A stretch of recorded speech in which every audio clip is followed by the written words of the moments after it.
This matter has a long, litigious and unending history which has been highly publicized in the print, electronic, radio and television media since investigations into the arms deal commenced close on 2 decades ago. This matter has hence been the subject of much public interest and debate amongst many.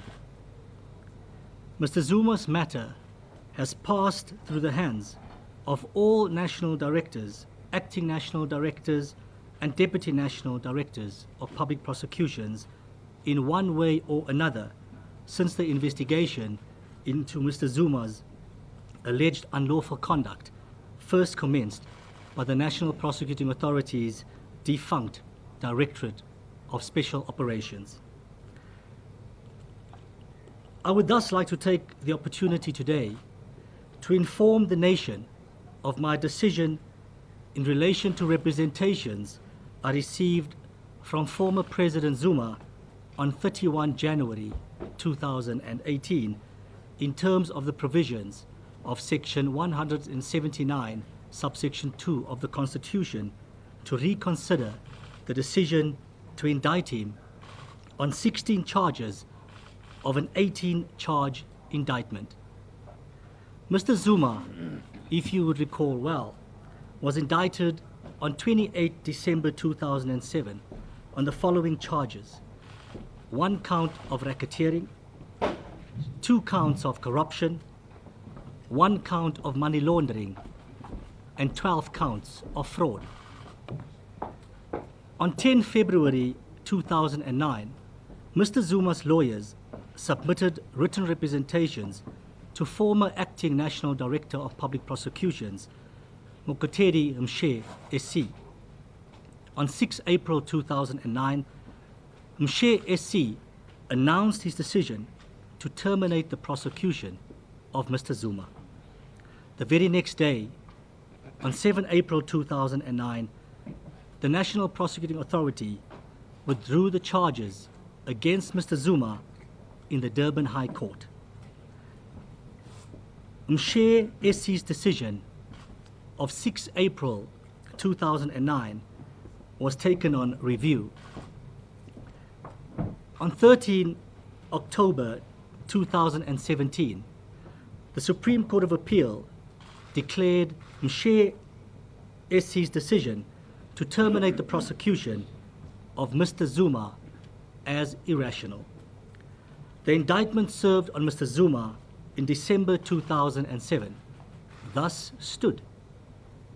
Mr. Zuma submitted representations to me in respect of this self-same indictment.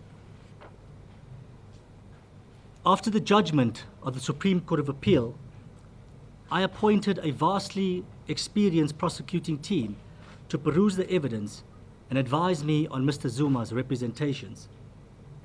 The team comprises advocates Moiponi Noko, the Director of Public Prosecutions of KwaZulu-Natal, Lungi Mshlati SC, the Director of Public Prosecutions of the Eastern Cape, Billy Downer SC, a Deputy Director of Public Prosecutions in the Western Cape, Raymond Matenjwa, a Deputy Director of Public Prosecutions in the Office of the Priority Crimes Litigation Unit, and Alnisha Kutsia, a Deputy Director of Public Prosecutions and Regional Head of the Specialized Commercial Crime Unit in the Free State. I would like to thank the team for their input and recommendations, which I received on 23 February 2018, and which I considered, along with the evidential material, representations, and accompanying documentation.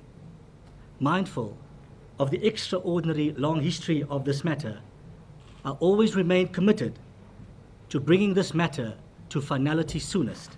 In fact, my spokesperson had on numerous occasions publicly recorded that I would like to announce my decision before the end of February 2018.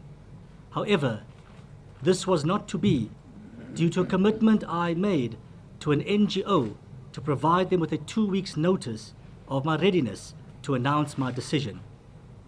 That period, or notice period, lapsed yesterday. Earlier today, I notified Mr. Zuma in writing through his lawyers of my decision. Mr. Zuma's representations, broadly speaking, largely relate to allegations of a prosecution characterized by prosecutorial manipulation, impropriety, fair trial abuses, prosecutorial misconduct, deliberate leaking of information to the media, and irrational decisions made by various national directors and/or acting national directors of public prosecutions, along with inexplicable delays for approximately 15 years in bringing his matter to trial. Mr. Zuma, in addition, disputes all the allegations against him and records that he lacked the requisite intention to commit any of the crimes listed in the indictment.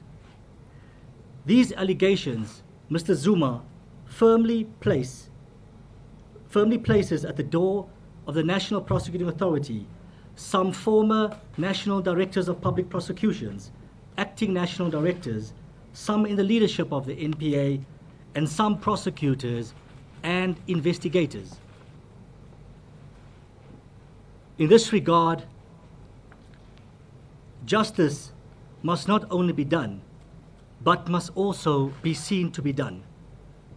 I am mindful that everyone is equal before the law and enjoy the rights to equal protection and benefit of the law.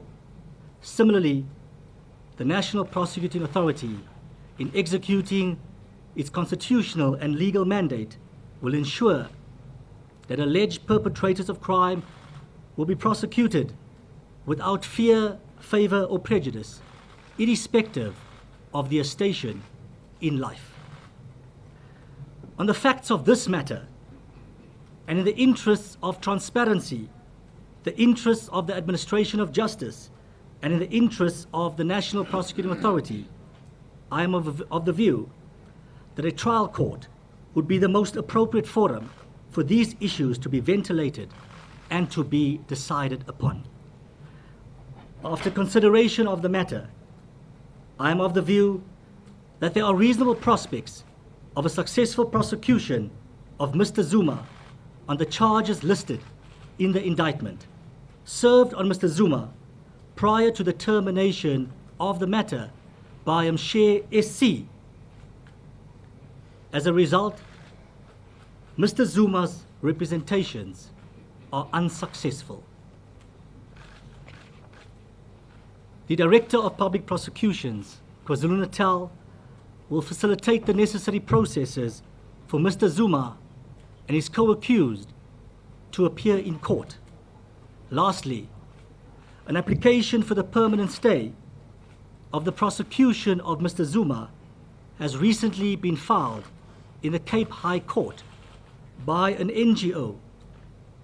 I, along with the National Prosecuting Authority, have been cited as respondents in this matter. I have instructed the State Attorney to brief senior counsel to oppose this application. Members of the media, ladies and gentlemen, this then concludes today's announcement. Thank you for coming.